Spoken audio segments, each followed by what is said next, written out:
لوگوں یہ تماشا نہیں، لوگوں یہ تماشا نہیں، اس رونے پہ ہنسنا نہیں، مظلوم کا ماتم ہے، مظلوم کا ماتم، مظلوم کا ماتم ہے، مظلوم کا ماتم، مظلوم کیا ملتا ہے ماتم میں کس طرح بتائیں،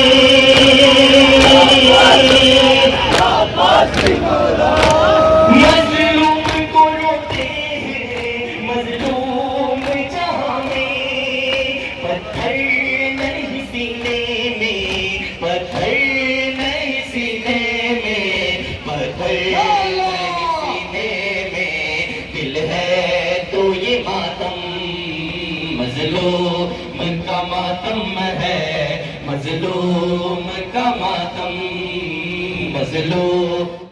آزاد ہندوستان کے پہلے صدر ڈاکٹر راجندر پرساد کہتے ہیں کہ حضرت امام حسین کی شہادت کسی ایک مذہب یا قوم کے لیے نہیں بلکہ تمام انسانیت کے لیے بھائی چارے کا پیغام ہے۔ حضرت امام حسین کی قربانی کو اگرچہ 1400 سال سے زیادہ ہو چکے ہیں، لیکن وہ اپنی بہادری اور شجاعت کی وجہ سے آج بھی لوگوں کے دلوں میں زندہ ہیں۔ حضرت ابن عباس رضی اللہ تعالیٰ سے روایت ہے کہ آپ صلی اللہ علیہ وسلم نفل روزوں میں یوم عاشوراء کے روزے کا جس قدر اہتمام کرتے تھے اتنا کسی دوسرے نفلی روزے کا نہیں کرتے تھے، حالانکہ روزے میں کسی بھی دن کو فضیلت حاصل نہیں مگر رمضان اور یوم عاشوراء کو دوسرے دنوں پر فضیلت حاصل ہے۔ عشرہ محرم میں مسلمانوں کی کثیر تعداد ماتم کی مجلسوں میں اور 10ویں تاریخ کو تعزیے کے جلوس نکالے جاتے ہیں۔ محرم کے مہینے میں خصوصاً 9ویں، 10ویں، 11ویں تاریخ میں بعض لوگ حضرت حسین رضی اللہ عنہ کو ایصال ثواب کی نیت سے پکوان بناتے ہیں اور غریبوں میں تقسیم کرتے ہیں۔ محرم کی 10ویں تاریخ کو پانی یا شربت کی سبیل لگاتے ہیں۔ راستوں میں اور چوراہوں پر مسافروں کو پانی یا شربت پلایا جاتا ہے۔ بعض جگہوں پر مٹھائی وغیرہ تقسیم کی جاتی ہے۔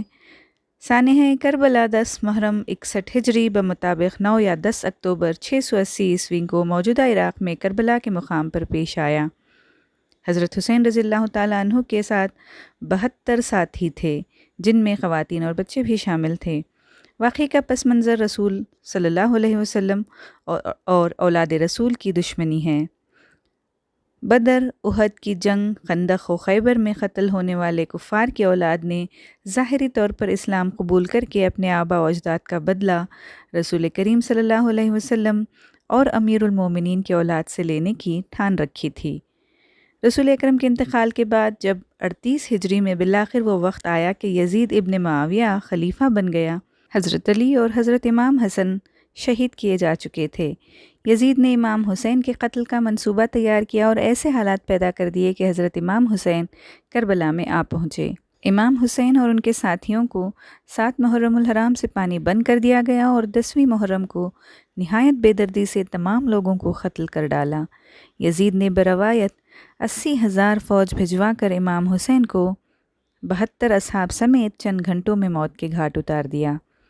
نواسۂ رسول کو میدان کربلا میں بھوکا پیاسا رکھ کر جس بے دردی سے قتل کر کے ان کے جسم اور سر کی بے حرمتی کی گئی، اخلاقی لحاظ سے بدترین مثال ہے۔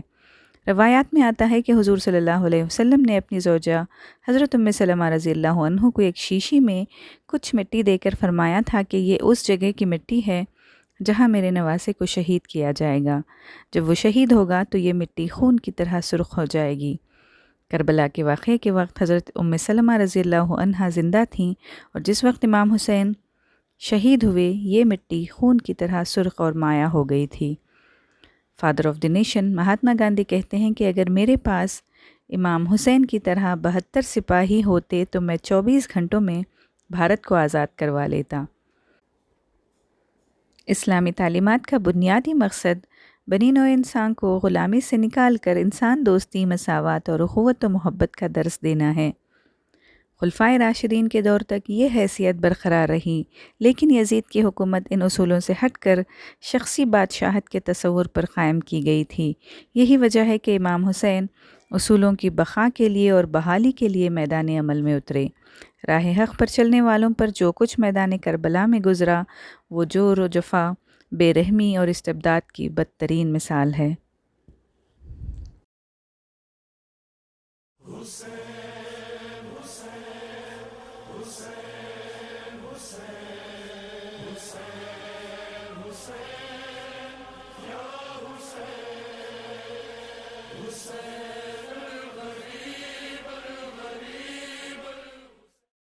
محرم ہے آج، یہ ہمارے صاحب کا آستانہ ہے ماشاءاللہ، تو شہادت کا دن ہے۔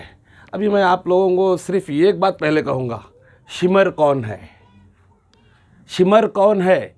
کوئی نہیں جانتا شمر کون ہے جب تک میں آگے کی بات نہ کہوں۔ شمر یزید ہے، آج اس کا نام بھی نہیں ہے۔ یہی شمر تھا جس نے شہید کیا تھا امام حسین رضی اللہ عنہ و امام حسین علیہ السلام کو، نہ کہ ان کو، ان کے چھوٹے سے بیٹے 2 سال کے عبداللہ کو یہاں پہ اس نے تیر ماری تھی۔ تیر آر پار ہو گئی، تیر آر پار ہو گئی۔ حسین علیہ السلام نے ایسے 2 سال کے بچے کا خون ہاتھوں میں لیا، بولا یا رب میں اس بچے سے راضی ہوں، میری اولاد ہے، یا رب کیا تو اس سے راضی ہے، اور خون کو اچھال دیا۔ یہ ایسا مہینہ ہے۔ دیکھو میں ایک بات کلیئرلی بولتا ہوں، ہم لوگوں تک جو اسلام آیا ہے نا، پورا شہید کر شہید ہونے کے بعد طے کر کتابوں کے ذریعے، تبلیغ کے ذریعے، اولیاءوں کے ذریعے پہنچا ہے۔ جو اس اسلام کے لیے شہادتیں ہوئی ہیں نا، اگر آپ کو اس پر سے گزرنا پڑتا تو آپ کی سوچ بھی نہیں رہتی، نعوذ باللہ۔ یہ شہید نبی کا خاندان تھا جو کہ شہید ہو گئے۔ شمر موجود نہیں ہے، حسین قیامت تک موجود رہیں گے، شہید کبھی مرحوم نہیں ہے، شہید زندہ ہیں۔ قرآن کہتا ہے شہید زندہ ہے، اور میرے حسین زندہ ہے، نبی کا گھرانہ زندہ ہے۔ تو میں کہنا تو بہت چاہتا ہوں، مگر ایسے وقت میں جذبات اندر سے آ رہے ہیں۔ عبداللہ 2 سال کا بچہ، ان کو شہید کر دیا گیا، پھر یہ شہید ہوئے۔ پورا کنبہ، جب نبی کا کنبہ، محمد صلی اللہ علیہ وسلم نے ایسی کون سی جگہ نہیں تھی بتائیے، ایسی کون سی جگہ تھی جو محمد صلی اللہ علیہ وسلم نے حسین کو نہیں چوما ہوگا؟ اور ایسی کون سی جگہ بتائیے جن کو تیر نہیں لگا ہوگا اس جگہ پہ؟ شمر نے مارا تھا ان کو۔ تو یہی وجہ ہے، دیکھو ہم تک دین بہت آسانی سے آیا ہے، ہم لوگوں کو بہت آسانی سے آیا ہے۔ شہید پورا نبی کا کنبہ ہوا ہے، پورے اہل بیت ہوئے ہیں، 12 امام ہوئے ہیں، تمام کے تمام شہید ہو کر ہم تک اسلام آیا ہے۔ اب ہمیں آگے اسلام پر ہی چلنا ہے۔ بے شک اللہ باقی من کل فانی، اللہ باقی ہے، ہمیں اعمال کے ذریعے سے اللہ باقی ہے یہ بتانا ہے۔ شہید ہو کر اسلام میں آئے ہیں۔